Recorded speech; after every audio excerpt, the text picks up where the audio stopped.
What is going on, everybody? Hi, my name is Jeff. It's another episode of the Daily Ticket. This one for Wednesday, the 29th of November, 2023. It's so cold outside. The worst thing about the snow is it gets on the sidewalks, and then you can't walk because you're afraid you're going to fall down. That's how you know you're getting old. These are the thoughts that go through my mind daily. It's really quite pathetic, if I do say so myself. But it's good to be here on a Wednesday, and today's episode is titled The Good, the Bad, and the Awesome because I have something really good to share with you. I have something really awful to share with you. And the awesome part is really awesome. And I have audio that goes with that. I do want to remind you before we get into the good, the bad, and the awesome, please do me a favor. Wherever you get your podcast, follow the Daily Ticket, rate, review the Daily Ticket. Any kind of review you want to leave, please feel free. I read them all. But on the reviews, leave your Twitter handle or what your name is on Facebook, and I'll reach out to you potentially to be on the Daily Ticket to play a little ticket trivia. First episode of Ticket Trivia is on Friday. I have the three contestants. I've already told them it's going to be happening. We record very soon. Friday's episode, the first inaugural Ticket Trivia. I can't wait. The winner gets to take on Stoney. More on the rules and everything about participation to come on Friday. But I cannot wait. And if you hate it, we'll never do it again. But if you love it, which I hope you will, then we'll do it every couple weeks. Anyway, on with the show. So like I mentioned, this is the good, the bad, and the awful. Can we start with the good? Because the bad is so fucking depressing. Here's the good. The Detroit Red Wings went out and got Patrick Kane. Now, full disclosure, I've always hated Patrick Kane, not because he's a bad hockey player, but because he was a Blackhawk for the longest time. Won 3 Stanley Cups. I do remember when it was Kane and Taves and DeBrincat was over there as well. And, the Wings would play them in the playoffs when they were in the West. And then, of course, the Blackhawks went on to win Stanley Cups, and the Red Wings, unfortunately, had to start rebuilding. Remember, Marian Hossa went over there. He chose Chicago instead of coming back to Detroit. Like, I've never liked the Blackhawks. I hate their damn goal song every time they score. Now, if it was a different team, it might be catchy. I've always hated the Blackhawks. But Patrick Kane's a stud. He's an absolute stud. He is the greatest American hockey player ever, I think. Now, you can maybe say Mike Modano, I guess, if you want. Maybe you say Chris Chelios, the greatest American defenseman ever. Whatever you want to do, the acquisition of Patrick Kane is pretty damn impressive. 1 year, $2.75 million. At the end of the day, he's making a shy over $2 million. Now, currently Daniel Sprong wears the number 88. I got to believe Patrick Kane is going to want 88, so we'll see how those negotiations go. But Patrick Kane is almost 35 years old. He's coming off the hip resurfacing surgery, which, by the way, seems to be like a bitch of a surgery. Last season, anybody that watched Patrick Kane could notice he was laboring. 73 games, still found a way to have 21 goals and 36 points. The cool thing about this whole thing is Steve Yzerman went out to Toronto to meet with Patrick Kane. And by all rumors and reports and accounts, it was down to Florida and Detroit for where Patrick Kane wanted to go. If he went to Florida, the weather's nicer, obviously. He would play on a line with Alexander Barkov, who is over a point a game player. Like Patrick Kane would get his. Patrick Kane from the get-go wanted to go to a team that could win a Stanley Cup. And he chose Detroit. That in itself is awesome. Remember how bummed we all were back in the day when the Wings stopped getting free agents? You essentially just landed a free agent in Patrick Kane. And he chose you over the Florida Panthers, over the weather, over the team that went to the Cup Finals. So that's pretty awesome. The other thing that's awesome is, and you know this, him and Alex DeBrincat will be reunited. When Kane and DeBrincat played together in Chicago, their lines were a plus 11. They averaged 3.1 goals per 60 minutes. That's pure and utter domination. They have fantastic chemistry. They'll play together on the power play. I do believe that, yeah, playing with Barkov in Florida would have been sweet and all, but I've always heard, and you've always heard, that Patrick Kane loved playing with Alex DeBrincat. And now they're reunited. And now you wonder what the lines are going to look like, by the way. Currently, the second line for the Red Wings. JT Compher's centering it. Rasmussen's on one side, DeBrincat's on the other. I got to believe that when Derek Lalonde puts Patrick Kane in that lineup, you're either going to be looking at a second line of JT centering and DeBrincat and Kane on the sides, the wings, or dare I say, you get the all-American line. And I stole this from Will Birchfield, who wrote a great article on 971theticket.com about Patrick Kane coming to Detroit. The all-American line, Dylan Larkin centering it, Patrick Kane on one side, Alex DeBrincat on the other. Like, sweet. Now, I know the wings like Rasmussen or make that Raymond playing with Larkin, but my goodness, that would be a fun line to watch, would it not? Patrick Kane probably not right now a top 6 guy. He's got to work his way into things. You're paying him next to nothing. It's literally no risk for the Red Wings. It's 1 year. If it doesn't work out, then big whoop-de-fucking-do. But if it does work out, you could be looking at a team that can make a deep postseason run. Currently, the Wings are 4th in the NHL in goals. So it's not like they need help putting the biscuit in the basket. But if Patrick Kane can be 50%, if he can be 75%, you don't need vintage Hall of Famer Patrick Kane that played with Taves for such a long time. You don't need that guy. If you got that guy, it'd be great. I don't think you're going to get that guy. But if you get a guy that can still play a little bit of hockey, and we told you last year, obviously struggling, still scored 21 goals, you get that guy, even. And I think it's a great addition. Not to mention, Patrick Kane has played in 127 postseason games. I do believe the genius of Steve Yzerman is he's bringing in veterans that help lead. Like Larkin's the captain, but you have David Perron and JT Compher and now a Patrick Kane. It's a great move. And the fact that he chose Detroit makes me very happy because that means people want to be here again, which for a while now, over a decade, nobody wanted to be here. There is just one downside I have to warn you about. This hip resurfacing surgery, it seems like a tough surgery to get over. So I saw this in an ESPN article. Let me just read this to you. Defenseman Ed Jovanovski underwent 10 months of rehab after his 2013 procedure. He played in only 36 NHL games before retiring. Forward Ryan Kessler never played again after he got hip resurfacing in 2019. So that's only 4 years ago.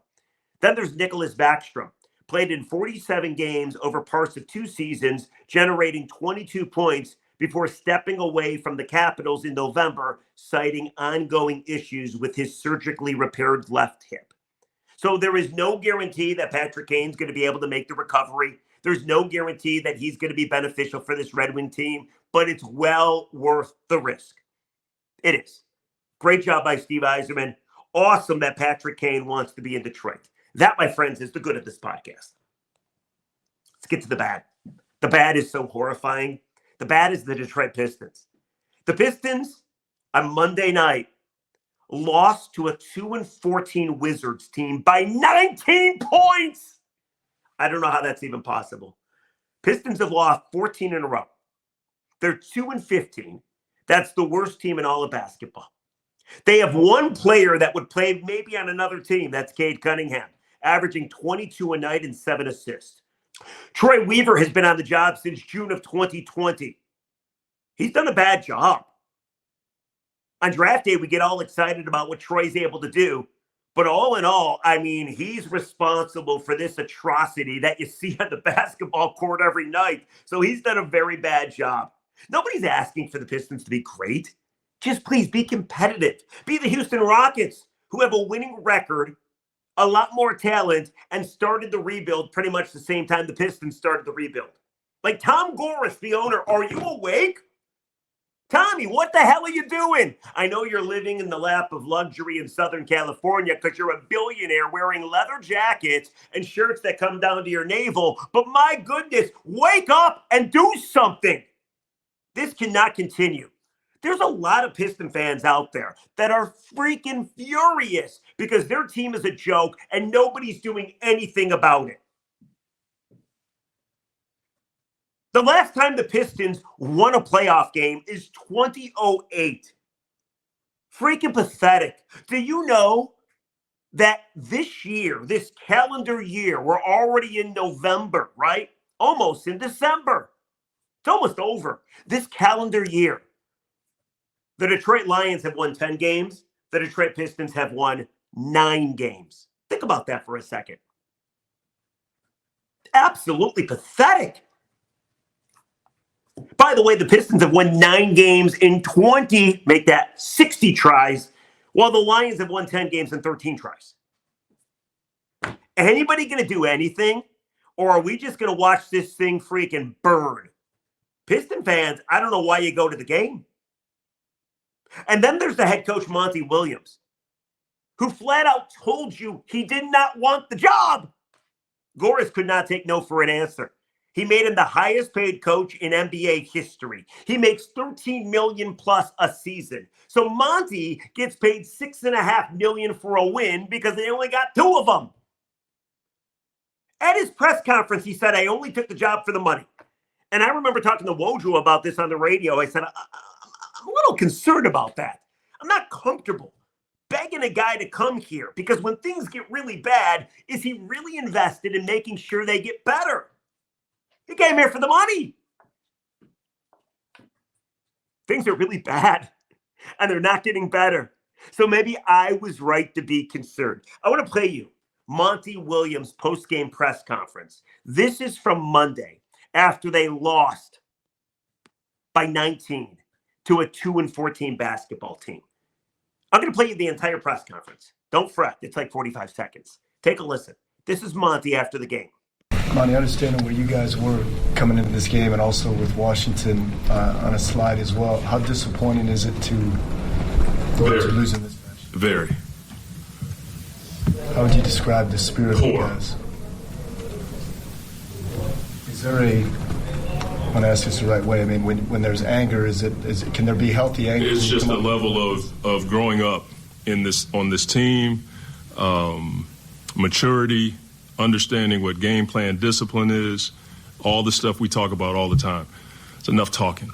That wasn't fight on the floor. That wasn't Pistons basketball by any stretch of the imagination.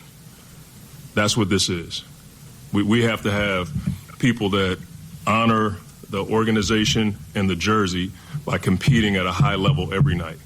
Not talking about execution, just competing. That wasn't it, and that's on me. Anybody else? Thank you. All right, so here's a couple things. First of all, that's not Pistons basketball. Monty, you've only been here for like 15 games. That is Pistons basketball. Unfortunately, that's Pistons basketball. This team and organization has stunk for damn near 2 decades. Somebody's got to do something. Why does Troy Weaver still have a job? This isn't on Monty. But you can't get rid of him either because you're paying him for like 6 years at $13 million a season. Is the owner, Tom Goris, going to step up and at least make a statement for the freaking fans? The poor, long-suffering fans? Anybody? Anybody home? Let's launch another t-shirt. Maybe that will make everything all better. Like, what a freaking embarrassment. The Detroit Pistons. The other thing, by the way, I got to bring this up because it kills me. All right, so me in this business, I started as a board op, which is a guy that hits buttons. Entry-level position. And then, if you can even call it a big break, I started going to sporting events as a reporter.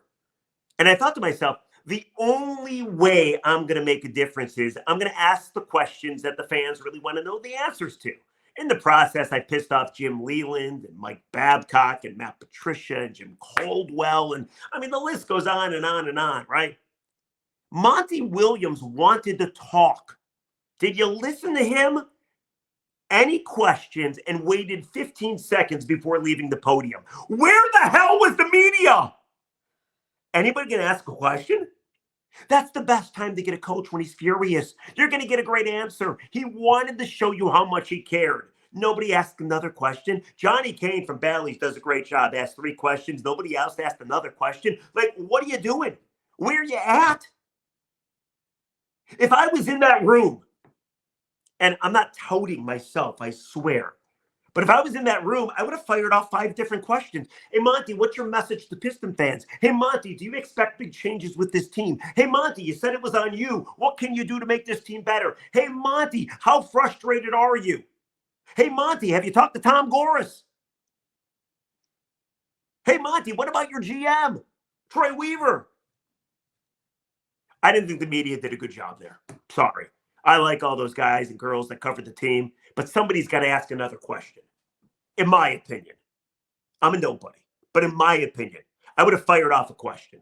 Best time to get good answers. This is when a coach is pissed off. Trust me, I have experience. So that is the bad of the podcast. Anybody going to do anything or say anything? Just business as usual down at Little Caesars. Truly pathetic. And now for the awesome. So y'all accused me, at least some of you have accused me. Some of you accused me of being unfair to Michigan with this cheating scandal. Maybe you're right, maybe you're wrong. I don't know. I feel like I feel, you feel like you feel. What are you going to do? Anyway, I thought Stoney from the morning show, the Stoney and Jansen show, did something awesome on Tuesday morning. I got to play this for you. So we all know that Michigan will beat Iowa in the Big Ten title game. We all know they'll win their 3rd consecutive Big Ten championship. We all know they're going to march on to the CFP. And we all know that Commissioner Tony Petitti of the Big Ten is going to have to hand Jim Harbaugh the trophy after suspending him for 3 games. So it's obvious. Everybody wants to know, what does Jimmy think about this? What does Harbaugh think about this? I mean, it's going to be a victory. He's going to love the crap out of it, you got to believe. Stoney and Jansen had Harbaugh on yesterday morning. And Stoney asked, great effort by Michael Stone. Did Harbaugh bite? Take a listen. I'm old enough to have remembered when Pete Rozelle had to give the Lombardi Trophy to Al Davis, and they didn't get along. Have you thought at all about when you guys win, Tony Panini giving you the Big Ten championship trophy with all the BS that's gone on? Did you practice that question like over and over? Well, I thought on the drive over here. Was it like the funny part about it John, is wait till you get a load of wait. When you go back and you hear this, he called him a panini. Oh, you're right. His name is Petiti. Okay. But besides the point, I mispronounce everything. Yes. No, but I did tell John I was going to ask one question that might be a little. Actually, it fits me. Just right up your alley. Yeah. Exactly. Because I know a lot of fans out there. Well, they want to see that so bad. I'd love to hang with you and cackle and do this all day, but we really have to get back and start planning for this. Got to get there first. I know. Yeah. All right, Jim. Thanks a lot as always. All right, so a couple things. First of all, I was a little annoyed at Harbaugh. Like, at least answer the question. Why not? You won, my friend. You won the 3 games that you got suspended. You're playing in the Big Ten title game. You're going to have the commish have to smile. It's going to be fake and hand you the trophy. You get the last lash, Jim. You could have at least answered the question. But I can't be mad at Harbaugh because of his using of the word cackle. I like to hang around with you guys and cackle. I mean, that's something like an old person says, I feel. Right? No? Maybe? I don't know. Anyway, that's awesome, though. Awesome try by Michael Stone. I wish Jim would have answered. That is his fate. There it is, people. The good, the Red Wings getting Patrick Kane. The bad, the Pistons. Truly bad. And the awesome, Tony Petitti having to hand Jim Harbaugh the Big Ten title trophy. Comment section below. Let me know what you think about anything we hit on. Friday is the first ticket trivia. Quickly, let's go ahead and we'll get to the comments. Always, every podcast, I read a good comment and a bad comment. Yesterday, we did the podcast about the national media starting to turn on the Detroit Lions, if you should be worried about the Lions. I did the podcast before the Vikings lost to the Bears. I think now everybody is a lot less worried about the Lions because the Vikings look like a total fraud. They get a bye week. They're, 2.5 games behind the Lions. Detroit's magic number to win the division for the first time in 30 years is 4. So I think everybody feels a little better about the Lions. But here's some comments. Here's a good comment and a bad comment. This is the good comment. It says the following. Rieger, I'm a big fan of the podcast. Can't wait to see who does well in the trivia. You rock, brother. Well, thank you. It's very nice of you. Let's go to the bad comment, shall we? This one is from @JQ7517. Says the following. Crying about Michigan's winter. What a Sally, I bet. He's a Biden supporter. LOL, winter is beautiful in Michigan. Grow a pair. Yeah, I was bitching about the weather today and yesterday because it sucks. But because I'm bitching about the weather, that means I'm a Joe Biden supporter? Why is it going to get all political? The weather does blow, guys. There's not anybody that likes this weather. Spare me the, well, I'm a winter guy and I like to ski and I like to ice skate. I don't even believe you. I like to sit around and I like to ice fish. This weather sucks. And yes, I will bitch about it. Or I'll move eventually. But I probably won't move. So I'm just going to continue to bitch about it. God, when I won't give to play some golf. What? My wife is looking at me. Do you have any thoughts? You want to say something? You can. The floor is yours. Do you guys want to meet my wife? No? Oh. I think the people might enjoy meeting you. All right. That is today's episode of The Daily Ticket. We'll catch you tomorrow. We're 2 days away from the first ticket trivia. Guys, it's been fun as always. Please rate, review, download, follow, whatever the jargon is. I appreciate y'all. We'll catch you tomorrow on a Thursday. See ya.